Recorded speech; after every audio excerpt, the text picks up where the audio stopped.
আসসালামু আলাইকুম। বিসমিল্লাহ পাঠের পর পবিত্র কোরআনের প্রথম আয়াত আলহামদুলিল্লাহি রাব্বিল আলামিন, অর্থাৎ আলহামদুলিল্লাহ বাক্যের মাধ্যমে মহাগ্রন্থ আল কোরআনের সূচনা হয়েছে, যার অর্থ সব প্রকার প্রশংসা কেবল একমাত্র আল্লাহর জন্য, যাকে হামদ শব্দের দ্বারাও ব্যক্ত করা হয়। রাসূলুল্লাহ সাল্লাল্লাহু আলাইহি সাল্লাম আলোচনা, বৃত্তান্ত ও চিঠিপত্রের সূচনা করতেন পবিত্র এই বাক্যের মাধ্যমে। সুতরাং মুমিনের দৈনন্দিন জীবনের আলহামদুলিল্লাহ পাঠের গুরুত্ব অপরিসীম। হামদ কাকে বলে?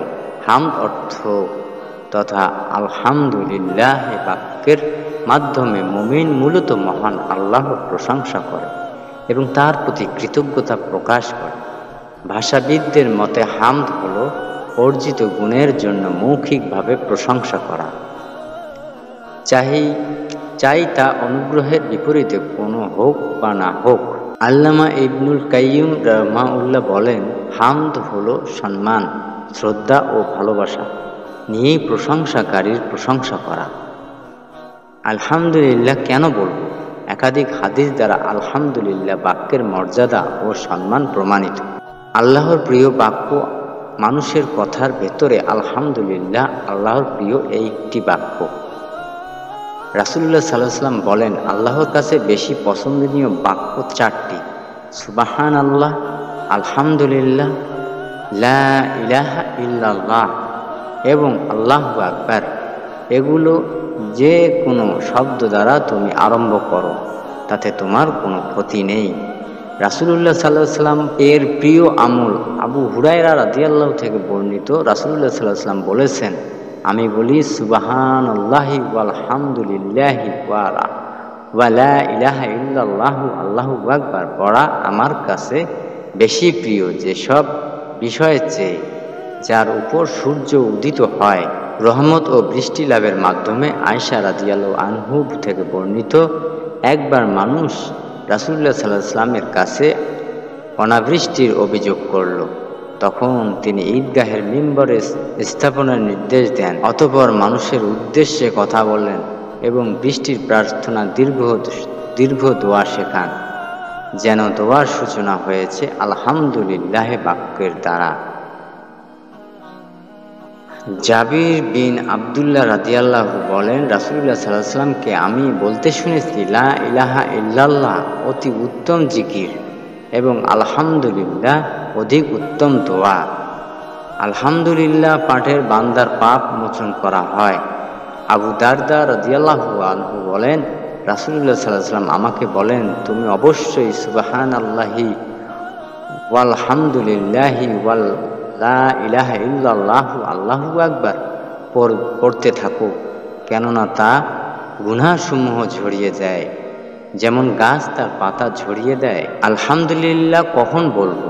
প্রত্যেক মুমিনের ভালো কাজের শুরুতে এবং শেষে আলহামদুলিল্লাহ পাঠ করবে। কুরআন ও হাদিসের আলোকে আলহামদুলিল্লাহ পাঠের কয়েকটি স্থান। ভালো কাজের শুরুতে, যে কোনো ভালো কাজের শুরুতেই আলহামদুলিল্লাহ পাঠ করলে তা বরকতময় হয়।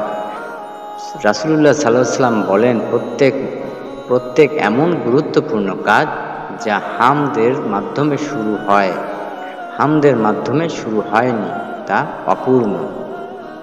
ভালো কিছু অর্জন করলে, আনন্দদায়ক কোনো কাজ কিছু অর্জন করলে মুমিন কৃতজ্ঞতা স্বরূপ আলহামদুলিল্লাহ পড়বে। যেমন ইব্রাহিম আলাইহিস সালাম আল্লাহর প্রশংসা করে বলেছিলেন, সব প্রশংসা আল্লাহরই, যিনি আমাকে আমার বার্ধক্য ইসমাইল ও ইসহাককে দান করেছে।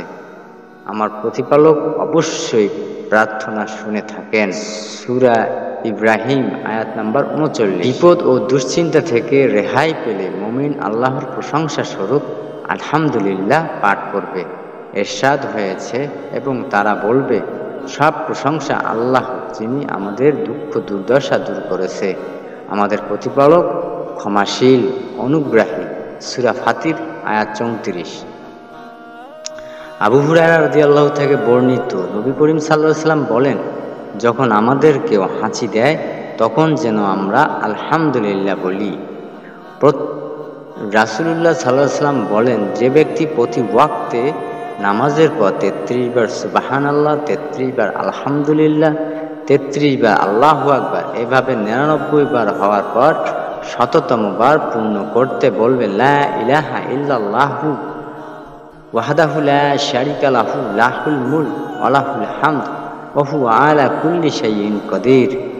তার গুনাহগুলো সমুদ্রের ফেনা রাশির মতো অসংখ্য হলেও ক্ষমা করে দেওয়া হয়। সহিহ মুসলিম হাদিস নাম্বার 1239। এছাড়া হাদিসে পানাহারের পর, ঘুম থেকে জাগ্রত হওয়ার পর, রাতে ঘুম ভেঙে গেলে, কাপড় পরিধান করলে, বিপদগ্রস্ত ব্যক্তিকে দেখলে এবং মসজিদে প্রবেশের সময় আলহামদুলিল্লাহ পড়তে বলা হয়েছে। আল্লাহ সবাইকে তার প্রশংসা কৃতজ্ঞতা প্রকাশে তৌফিক দিন। আমিন। জাযাকাল্লাহু খায়র।